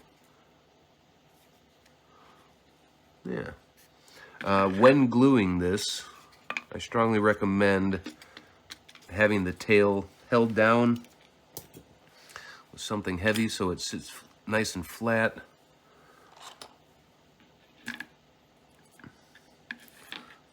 Is there something under here? Oh yeah, there we go. And that way, when you glue the wing on, you can, where did my other scale go? There it is. Measure it to make sure that your wings are nice and level. That's almost 2 inches. That's like 1 3/4, so just something to keep an eye on. All right, let's glue this thing on there. This, of course, needs to be a fairly strong glue joint. Super glue is surprisingly heavy, so I try to be sparing with it, but you know, in situations like this, you don't really want your wing coming off, so, but I think that should be just about enough. And actually, my wires are sitting kind of where I don't want them. There we go. I'll put this on here. The trailing edge, right where the fuselage starts to angle down, that should be where the end of your, or where the back of the wing should mount. 2 3/4. 2 3/4. Perfect. I'm just gonna let that sit and dry. All right, I think the glue set up well enough. I am going to add a little bit more here on the leading and trailing edge, just to, better be safe than sorry. Actually, it almost looks like the trailing edge didn't sit down as far. There's a bit of a gap there, and there's none in the front. I don't think I'm going to be able to do anything about that now. Nope, that's pretty solid. Shouldn't cause too much of a problem though, so. Little drop there. Try not to glue my wires. Alright, unfortunately it's getting dark and cold and windy, so we're going to have to fly this thing, not tonight unfortunately, but very soon we will go chuck this thing in the air. Actually, let me grab my scale real quick and see what this thing weighs. That says 7.08.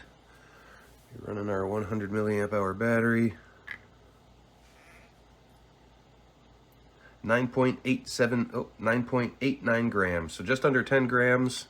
And like the drawing said, that it was originally 15 grams, so we're 15 grams below what it was initially, so this thing should be a nice gentle backyard flyer. I'm gonna get some colored markers and just add some color to the top of this thing, just for a little nicety on it. Niceties, just to make it look better. I don't even know what I'm talking about anymore. All right, so probably helps to have a propeller, so we'll go ahead and put that on. I used to run, and it was very normal to run, the GWS 2.5 by 0.8 inch prop on this particular, like the 7mm motor. I don't seem to have any of those, which is weird because I used to have a ton of them. But the other thing you're going to need to check is your center of gravity. And I think on the plans, yeah, so, well, the fuselage is cut out now, but this was on here. So, 3/4 or so. So somewhere around here in the middle of this red is where your balance point should be when your battery is on there. Somewhere in the middle. So even without the battery, it's pretty close to where it should be. So I'll just mount the battery right underneath on the middle of the wing, and that should be perfect for my center of gravity. We should probably do a check to make sure all the control surfaces and motors are moving in the right direction. So rudder, nope, rudder is backwards. Elevator is right. And the motor is backwards. So on this particular transmitter, the way to fix that is you turn it off, and I don't remember, so on the rudder was backwards, so you hold down one of the trim buttons as you turn it on, and it should make a beep to confirm it.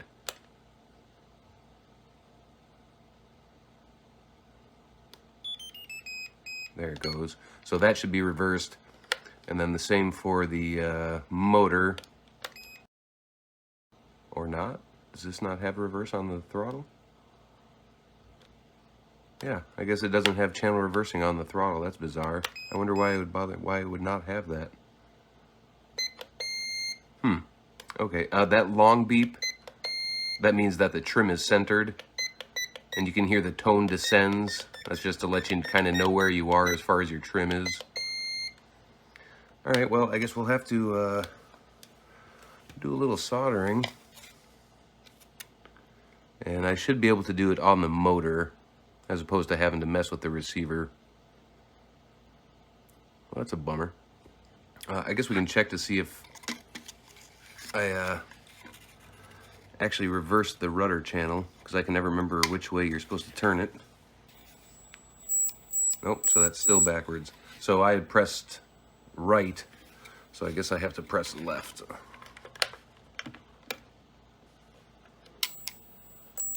And there it goes.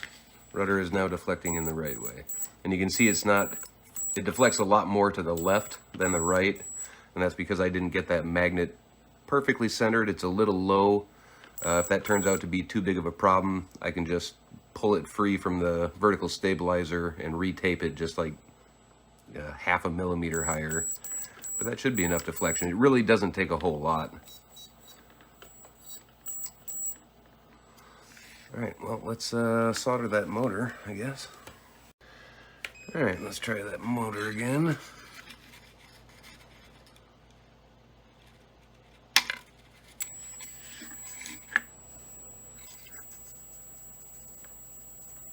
Huh? I don't see anything wrong with the solder joint. That is soldered.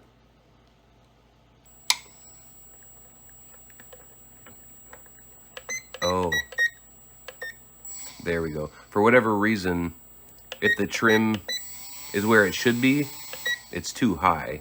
I don't know why that is, but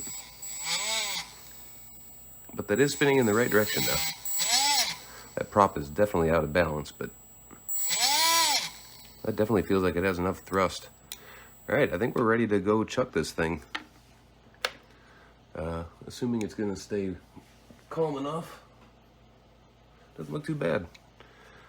All right, let's go see if this thing flies. You never know until it's in the air. Quick word about wing loading, which is important for any RC plane, big or small. So this plane weighed around 10 grams, give or take a little bit, and it's got around 14 square inches of wing area. And to determine your wing loading, you divide your total weight by how much wing area you have, and when you do that, this comes out to like 0.71 grams per 1 square inch of wing area. For my general rule of thumb for a typical flyer, I usually shoot for no more than 1 gram of weight per 1 square inch. 1 square inch. So this is actually lower than that, so that means it can actually fly slower, because the higher your wing loading, the faster the plane will have to fly in order to maintain its altitude. And of course, the lower your wing loading, the slower it can fly. So being 0.71, that should be just fine. I could actually probably make a much lighter version of this if I had used some lighter wood for the fuselage, some of the lighter, thinner wood for the wings and the tail. The total weight could have dropped far enough that I'd probably be able to use a 6mm instead of a 7mm motor, which would then allow me to go to an even smaller battery. So this thing could have ended up potentially several grams lighter, and that would have made it even slower. So I'm actually considering doing that, because I mean, 10 grams isn't much. 0.71 gram wing loading, that's not bad, but lighter is good. So, but just something to know. All right, here we go. Elevator. All right.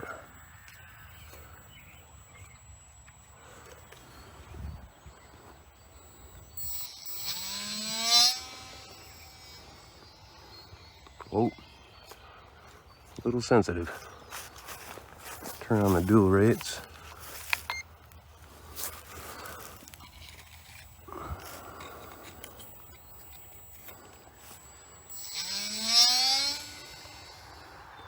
It's a little nose heavy.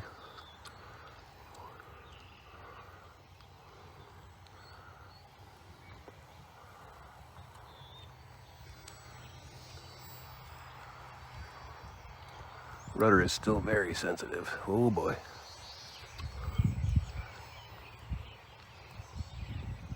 Oh boy.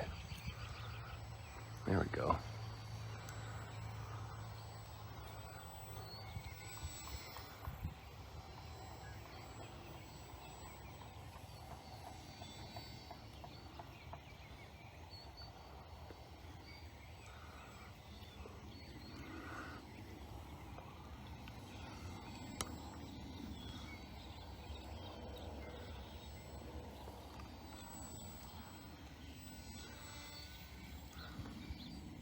I'm gonna have to reduce the amount that the rudder can move, because boy is it sensitive.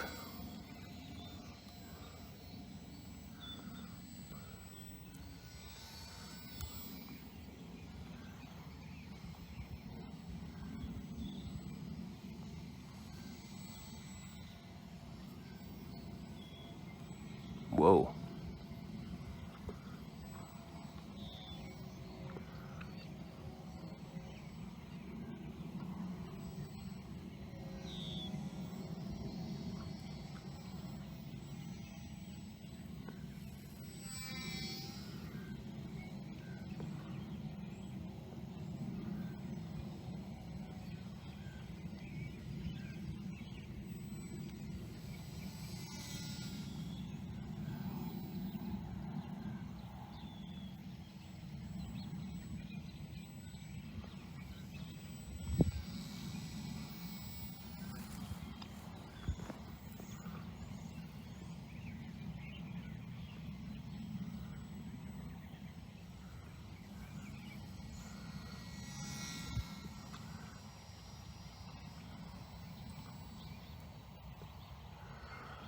I think it'll do a loop.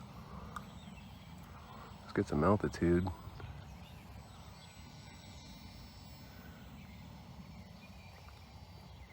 No. Center of gravity is a little too nose heavy.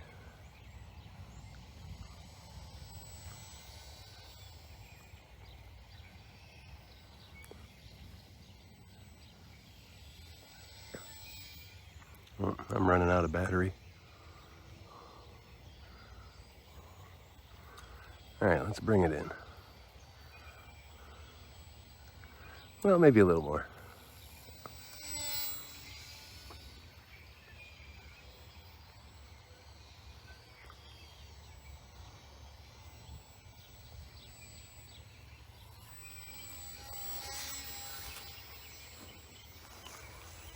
All right. All right. Nice.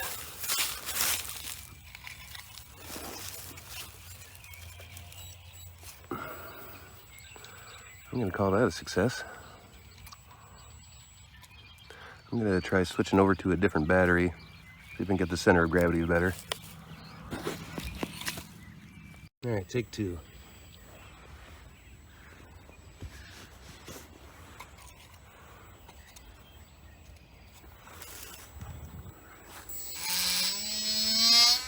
Whoa, center of gravity is still too far back.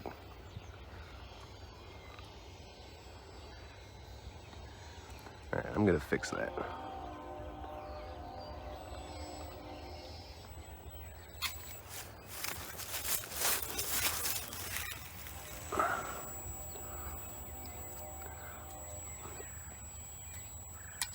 Push the motor back, or the battery back.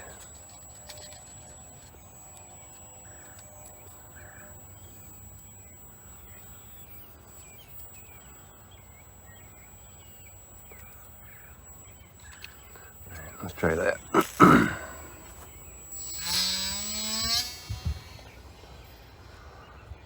Might just have too much down thrust.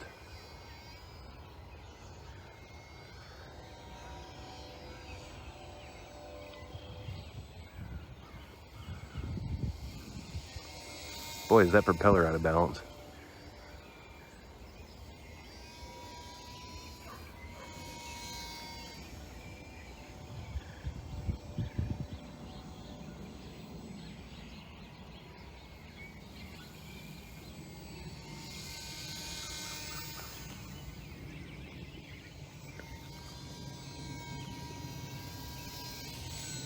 Whoa. All right, well, let's try moving it back even further.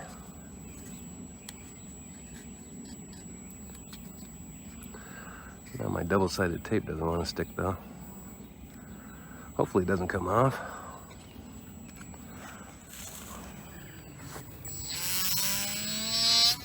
Whoa.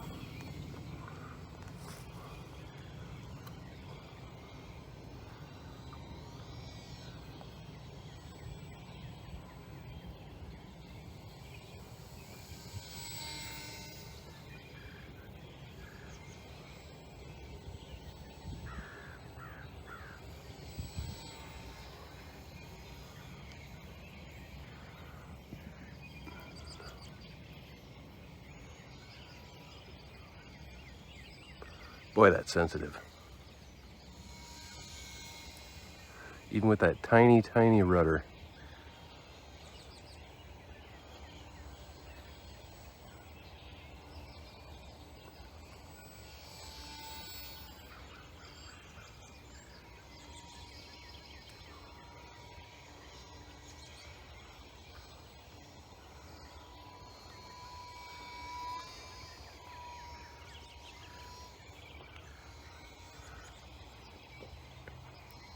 I want it to do a loop, but I don't know if that's going to happen.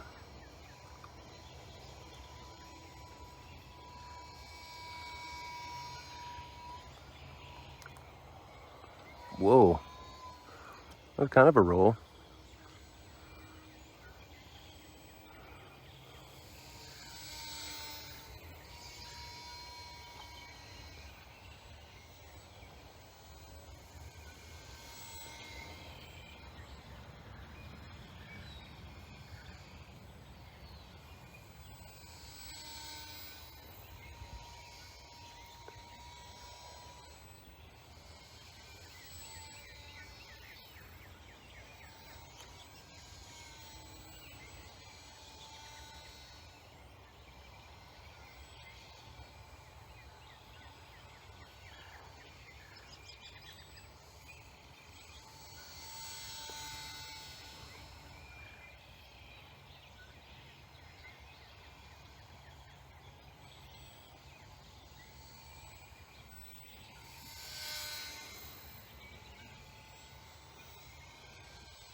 Whoop.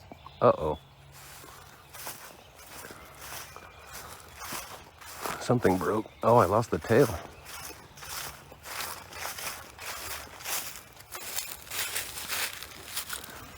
Rapid, unscheduled disassembly. Nothing little glue can't fix. I'm going to call that a win, though. All right, well, as far as maidens go, I'll definitely chalk that up as a win. I already fixed the tail. That wasn't too big of a problem. You probably saw how sensitive it was, and that was mostly my fault because I made the rudder bigger than it's supposed to be, because when I cut it out, or was about to cut it out, I was like, boy, that sure looks small. But even being that small, you saw how much of an impact it had. Plus, the whole vertical stabilizer and rudder, it's supposed to be forward about 5 more millimeters, because the trailing edge of the rudder is supposed to be in line with the end of the fuselage. So this is all pushed back further, and the further back that is, the more impact it has on its ability to turn the plane. So that wasn't helping anything. That's also where having a nicer transmitter does help, because you can really tone down the sensitivity of the rudder more than you can on that cheaper transmitter. You can adjust how far the rudder actually deflects And that's a pretty nice, handy feature to have in that situation. You also probably noticed every time I launched it, it wanted to dive. And that was also my fault because I don't think the trailing edge of the wing got pushed all the way down flush like it did on the leading edge. So, you know, the tail has a negative angle of attack, which it's supposed to, but the wing is supposed to be level, but it's actually at a negative angle of attack as well. So both wings being at a negative angle, as well as the negative angle on the motor, which is supposed to have, you know, it just wants to pull the whole thing down. So if I had actually done that right, that would have probably fixed that problem. Because I've built a bunch of these planes in the past, and I've always used the same amount of down thrust, and it wasn't a problem before. So I'm assuming that, yeah, the wing did not get placed as all the way down like it should have been. Another tip I would suggest is putting your battery as low as possible, and that'll help, you know, roll in turns. If it's up too high, it can roll a little bit easier, but if all your weight is lower, it's like a pendulum, keeps things a little more stable. But otherwise, yeah, I'll definitely take that. I hope, you know, this was able to help somebody maybe get into the hobby or build their first plane. Hopefully it helped somebody and get some useful information out of it. And but yeah, if you got any questions or anything, please feel free to ask. I always try to answer everybody. But until the next one, thanks for watching.